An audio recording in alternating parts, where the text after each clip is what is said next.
Kita ketemu lagi di channel otomotif. Pada kesempatan kali ini kita akan membahas membaca simbol dan wiring elektronika otomotif. Di sini ada gambaran ya. Ini ada simbol apa? Transistor. Kemudian ini apa? Ini dioda. Ini kapasitor ya. Ini juga kapasitor. Nah, kemudian ini juga dioda, ini juga resistor, dan ini koil ya. Kenapa kita harus mampu memahami ini? Jadi ketika nanti kita melakukan perbaikan ataupun pemeliharaan mobil, maka kita harus bisa membaca wiring ataupun sistem kelistrikannya pada buku manual. Dan di buku manual nanti yang akan ditambahkan adalah salah satunya adalah simbol-simbol seperti ini, sehingga kita harus bisa membacanya dengan baik. Kita awali dengan baterai. Baterai secara simbol adalah seperti ini. Ada garis tegak ini ya, yang panjang, kemudian ini yang pendek. Ini yang panjang ini adalah ini kutub positif, yang pendek sini adalah negatif. Kalau ini double, jadi simbol ini dipakai untuk baterai multi ya, multi elemen. Kalau ini adalah single elemen, baterai biasa ya. Ini baterai pada mobil ya. Ini kita ada gambarnya seperti ini. Ini ada beberapa sel ya kalau di dalamnya ini, sehingga kita pakai simbol yang ini. Secara umum tegangan baterai itu 12 volt. Secara ampernya ada yang 75 ampere, ada yang 100 ampere.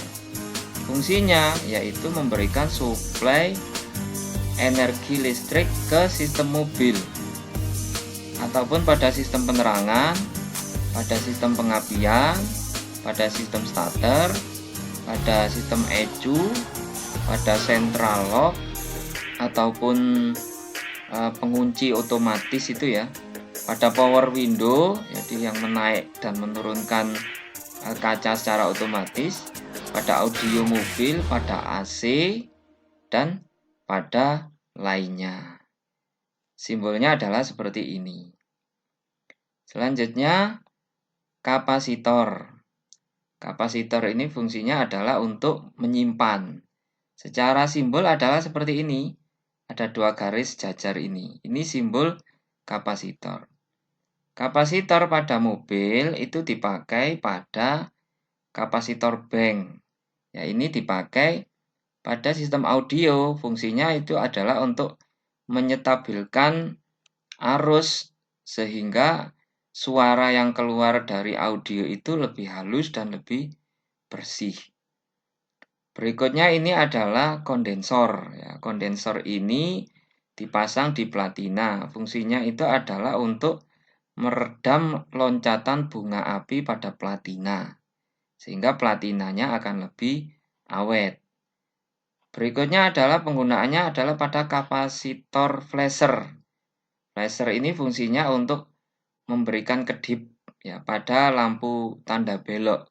Nah, kapasitor di sini dipakai di sini, salah satunya adalah untuk fungsi tersebut. Selanjutnya adalah saklar.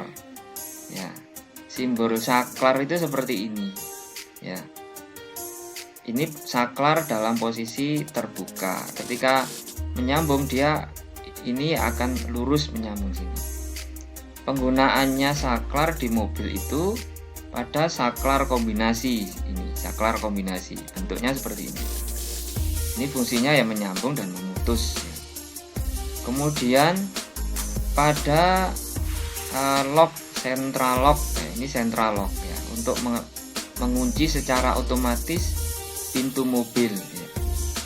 Kemudian juga saklar power window ya, untuk menaikkan dan menurunkan pintu. Kemudian juga saklar itu penggunaannya itu adalah pada platina.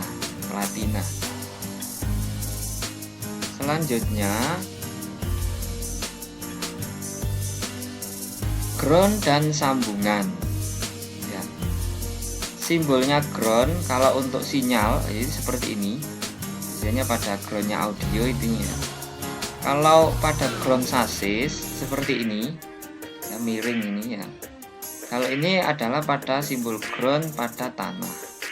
Tapi terkadang penggunaannya itu ya seperti ini ya. Intinya ini adalah simbol ground yang banyak dipakai pada referensi buku otomotif. Kemudian adalah sambungan. Ya. Ada sambungan yang bentuknya adalah titik ya. Kemudian dihitamkan ini.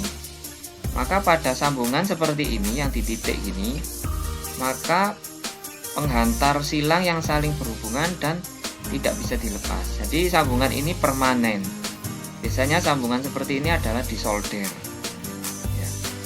Kemudian ada sambungan yang bisa dilepas. Bentuknya bulat seperti ini, cuman dalamnya ada lubang. Ya. Maka persilangan ini, sambungan ini bisa dilepas. Sambungan seperti ini biasanya adalah sambungan yang menggunakan soket-soket. Selanjutnya ini adalah ada persilangan kabel. Penghantar saling bersilangan tetapi pada dasarnya ini tidak berhubungan. Ketika tidak diberi titik bentol lubang tengah seperti ini ataupun titik yang dihitamkan seperti ini. Jadi ini tidak berhubungan meskipun seolah-olah menyambung. Berikutnya adalah kita akan membahas tentang tahanan. Ya. Tahanan secara simbol ya ada yang seperti ini, garis cross seperti ini ya, seperti gigi ini ya. Ada yang bentuknya kotak seperti ini ya. Ada yang bentuknya kotak, kemudian ini ada panahnya, ini adalah tahanan variabel. Ini sama, ini tahanan konstan ya, tahanan konstan. Penggunaannya tahanan pada mobil itu pada tahanan balas. Tahanan balas itu tahanan yang dipakai ataupun dipasang pada koil, ya. Koil pengapian.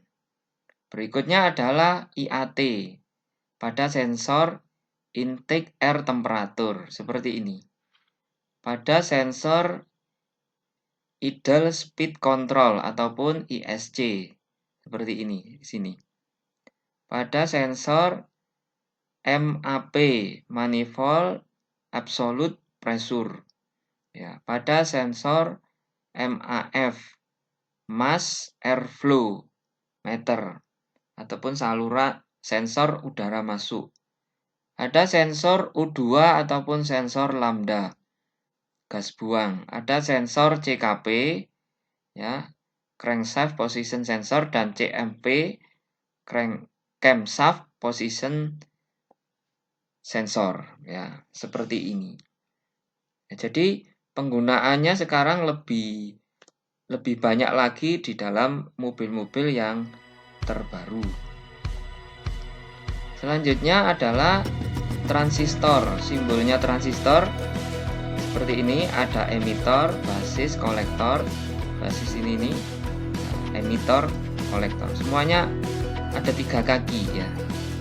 Untuk transistor PNP itu panahnya dari emitor itu masuk ke basis, arah panah. Untuk NPN itu panahnya keluar dari basis menuju emitor. Jadi untuk membedakan ini, yang masuk ini adalah PNP, yang keluar ini adalah NPN. Gambarnya secara umum seperti ini. Ya, mungkin kode transistor yang dipakai saja yang berbeda-beda nantinya. Kemudian digunakan di mana? Pada sistem pengapian elektronik itu sudah menggunakan transistor. Pada regulator pengisian juga menggunakan transistor. Pada sentralog modul itu juga pakai transistor. Pada ECU pun juga ada transistor. Jadi lebih banyak lagi sekarang penggunaan rangkaian ataupun komponen transistor ini dalam mobil. Selanjutnya adalah lighter. Lighter ini untuk menyala. menyalakan ya. Menyalakan apa? Menyalakan rokok kalau dulu, ataupun untuk mengisi HP. Biasanya ini gambar bendanya seperti ini, ditaruh di sebelah samping pengemudi. Simbolnya seperti ini. Lighter. Selanjutnya kita akan belajar fuse ataupun pengaman. Simbolnya kotak seperti ini, ada garis tengahnya ini, hampir seperti resistor ya. Yang kedua adalah seperti gelombang pulsa ini ya. Bendanya kalau kita lihat di mobil ada yang bentuknya katrit ya, ini katrit bulat ini. Ada yang blade ya, blade itu pipih seperti ini. Yang blade itu ukuran ampernya ditentukan oleh warna ini. Kalau yang katrit ini besar kecilnya ampernya itu ditentukan oleh dalamnya di sini. Ini ada rumah fuse, di dalamnya ini bentuknya adalah blade seperti ini. Ini sama juga. Kemudian kapasitasnya ada yang umumnya 10 ampere, 15 ampere, 20 ampere, 30 ampere. Ini menyesuaikan dengan kebutuhan arus yang akan digunakan pada sistem kelistrikan tersebut. Selanjutnya adalah dioda. Dioda itu fungsinya untuk mengarah. Secara umum simbolnya seperti ini ya, simbolnya seperti ini. Ini adalah dioda LED ya, untuk lampu itu ya. Ini dioda. Sama semuanya, ini adalah simbol dioda. Kemudian penggunaannya di dalam mobil biasanya dipakai pada alternator ataupun pembangkit listrik pada mobil yang fungsinya nanti akan mensuplai listrik pada baterai dan sistem kelistrikan mobil. Kemudian juga dipakai pada audio, pada lampu LED ya, seperti ini juga. Selanjutnya adalah pada lampu ya. Lampu secara simbol ya seperti ini, ada lingkaran di cross seperti ini. Ini adalah lampu single filament, jadi hanya satu filamen. Kalau ini ada dua crossnya, X-nya ini ya, maka ini lampu double filament. Ini juga simbol lampu single filament. Ini bedanya hanya digunakan pada sistem Eropa dan sistem Amerika. Penggunaan lampu di dalam mobil ini lampu halogen ya. Contohnya ini lampu LED ya, bentuknya LED. Penggunaannya lampu pada lampu kepala ya, lampu kepala dekat dan jauh, kemudian lampu kota, kemudian lampu tanda belok ya, kemudian lampu mundur belakang ya, kemudian lampu plat ya, kemudian lampu rem, ketika direm dia juga akan menyala, lampu pada dashboard ya, kemudian lampu pada kabin, kemudian lampu hazard tanda bahaya, kemudian ada lampu kabut, kemudian juga ada lampu indikator pada speedometer itu ya. Di penggunaan lampu itu juga sangat banyak di dalam mobil. Secara umum arusnya itu adalah 12 volt. Untuk besarnya menyesuaikan, ada yang 10 watt, ada yang 35 watt, ada yang 100 watt, menyesuaikan. Demikianlah pembahasan mengenal komponen elektronika otomotif bagian 1. Terima kasih.